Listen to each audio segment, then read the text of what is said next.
This is my part 2 video of the iPhone SE 3rd generation. Should you purchase this phone in 2025? Continuing on with the camera now.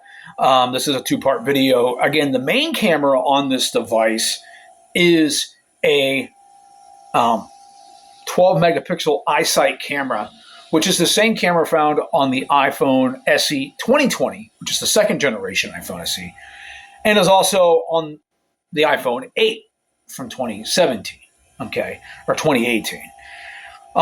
You're getting that same camera from the original iPhone 8 all the way up to here, okay? But the difference is this main camera can record 4K 60. You can't do that on the original iPhone 8. And it does give you portrait mode thanks to the A15 Bionic chip, okay?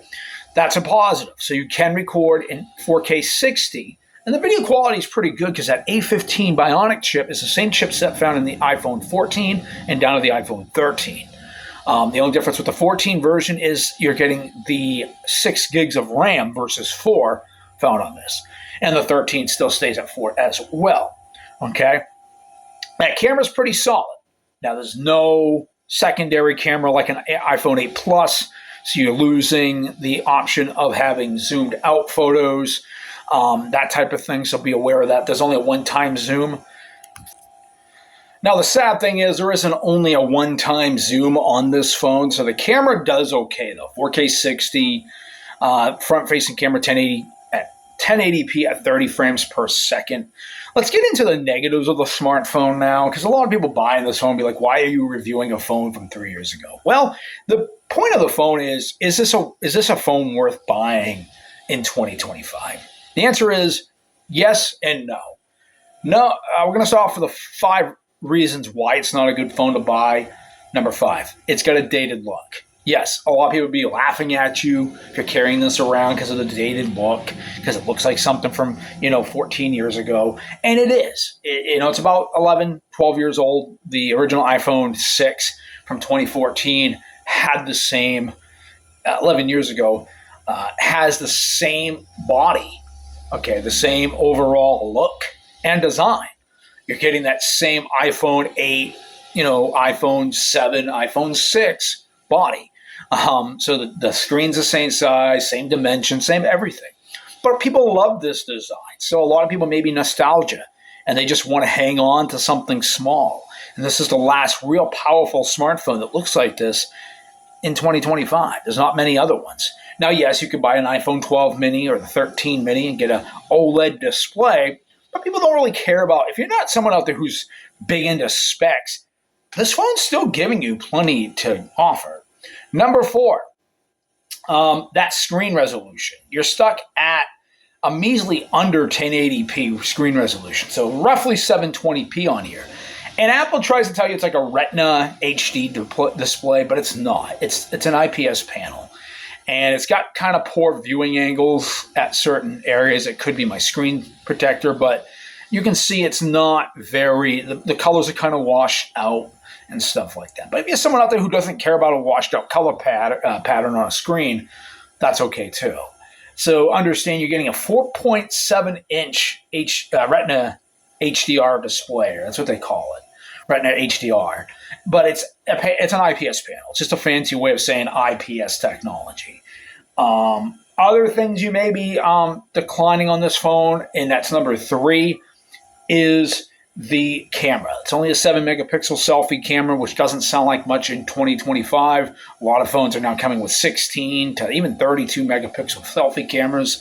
There's no wide focus on the camera, so you're kind of stuck with just a main 7 megapixel camera that can only record in measly 1080p, but it's okay for Zoom calls. It's okay for FaceTime, things like that. Number 2 reason why I not want to buy this phone is due to its just Touch ID. Not many people are using Touch ID anymore. Most of the iPhones are stuck to Face Unlock. And people are used to Face Unlock because it's obviously faster than Touch ID. But some people like to have a physical button, or a button with it's a physical button, and they want to be able to feel what they're touching. And with the newer iPhones, they removed that. The iPads still have the fingerprint at the top, but this is one of the last phones to do that. So, you know, and the number one reason you might want to avoid this phone is just it's dated, and it just looks like you're using something that's old. I mean, for a lot of people, if you're someone who has come from using something like this, I'd rather have the iPhone. But it really depends on what your preferences are on a smartphone. Now, number 5 reasons why this is a good phone to buy for 2025. First off, you're still getting relatively good performance with a 3.8 gigahertz chipset. The iPhone A15 Bionic chip is still relatively good and is still used in iPhone 13, 14, the standard iPhone 14. And you're really getting the same performance as the iPhone 13 Pro Max, and you're still getting 5G. That's number 4. You're getting 5G connectivity. So that's a great thing. You're getting 5G connectivity. It's the first iPhone SE model to get 5G. Okay, so that's important. The iPhone SE 2020 edition, if you're upgrading from that, it has the same body as this and everything, looks the same, but you are getting that A15 Bionic chip versus the A13. You're also getting 2 extra gigs of RAM, plus you're also getting a faster chipset and 5G. So this phone is more future-proof. You are going to get 3 more years of updates, maybe 2 for software out of iOS. You get iOS up to iOS 20 or 21 probably. And you're going to get maybe another 4 years of for security updates.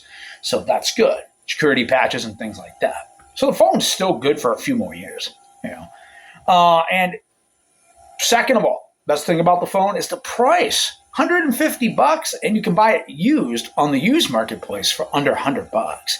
So under $100 for a used version, or buying it at Amazon Renewed, it's like $80.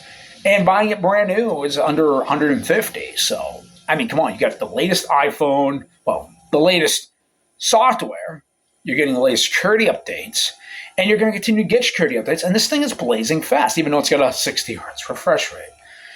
And the number 1 reason, this phone is for people with smaller hands. If you're interested in a phone and don't want to break the bank, this is a great budget smartphone for a kid's first smartphone. It doesn't take bad photos. It takes pretty solid photos, even though it's a 7 megapixel front facing camera or a 12 megapixel. It still does pretty good stuff. It still records in 4K. It's still a very reliable smartphone. And I would take this any day over an iPhone 6, 7, 8, the first generation SE, or the second generation. So this is a phone worth buying, but take into precaution. There are many other iPhones out there. So what I'm going to conclude is, for this second part of the video, this phone's not for everybody. It's for people with smaller hands. If you are looking at buying a newer phone, or you're looking in the used marketplace, I would suggest pass on this one. Yes, if you're someone who has this phone already and is looking to upgrade, wait until the end of this year or next spring. Because if you're coming from this phone, this is why it's like half and half. If you are coming from, say, an iPhone 11, SE second generation, if you already have this phone and you're looking at upgrading, hang on to this a little bit longer if you already own this phone. If you're someone who's in the marketplace for a new smartphone, please check out the used marketplace for an iPhone 12 mini, 13 mini. They both offer 5G. They both offer a OLED display, which you're not getting with this phone. They offer better cameras, much better lighting on the screen. You're getting a full 1,000 nits of brightness versus 600 nits. And you could also consider upgrading to a 14 iPhone. iPhone 13 would even be a quality, because you can get the iPhone 13 now used just as much you can get an iPhone 13 for the same price on the used marketplace as you could buy this for new. Okay, renewed. So, it's kind of hard to say just go out and buy this phone when there are plenty of phones, that are better.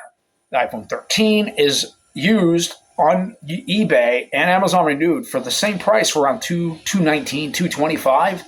$20 more, you might have a used iPhone 13. All it's going to need is maybe a new battery. Just go to a local Apple store and they can replace the battery for you for $30, $40. It beats buying this one that has 1,000 milliamp hour battery. You can get twice the battery power on the standard iPhone 13. Okay, yeah, you might get the same performance with this one, but that's why I kind of say it's a hit or miss. If you own this phone already, and this is already your main daily driver, hang on to the phone. Yes, it is definitely worth keeping this over upgrading to, say, a 16E. Now, there are some benefits. If you're coming from an older iPhone 11 and you're thinking of maybe I want a smaller phone, but I don't care if you're coming from an iPhone SE first generation or the second generation SE, yes, avoid this one. Go straight to the 16E. You are getting OLED display. You are getting better cameras. You're only getting one camera on the 16E in the rear, but it's still a 48 megapixel sensor, and it's the same sensor on the 16 iPhone. You are also getting the A18 chipset versus the A50. Okay, but if you already own this phone, like I said, keep it. It's not worth upgrading just yet. But if you're coming from an older phone, you're ready to upgrade, and should you upgrade to this one, maybe you've been watching videos, avoid this one. Because one thing is, yes, it's still a good phone, it's still very capable, but there are better options, even in the budget category. You're better off buying a used iPhone 13, 14, even the 15, versus buying this one with the ancient body. The chipset's still really solid, and that's the benefit of this phone, the chipset. And that's why it's going to have longevity. The price is also fairly cheap compared to other iPhones on the market if you're looking for new, but always check the used marketplace. Yes, you may have a battery that's older. Always check that. Contact the seller, see if they can put a new battery in it. Check Amazon Renewed, because a lot of times Amazon Renewed will put a new battery in their phones. So just be aware of that. Refurbished iPhones still work just fine. They may have some dings and stuff like that, but once you replace the battery, that's pretty much makes it a new phone again. Avoid this phone. It is okay if you already own the phone, but for 2025, there are just much better options. If I was talking about this last year, I would say continue to buy this, but because of the dated look, the lack of really good battery life, I mean, my version is new, but it was sent to us. So, I mean, yeah, it's 100% battery, but it doesn't last almost a whole day. For Mr. Positive Live, I'm Mr. Positive. Skip buying iPhone SE 2023, iPhone SE third generation, and wait for the iPhone 17 Air, or purchase an older refurbished iPhone 13, 14, because they're about the same price as this. This is new, used on the used market.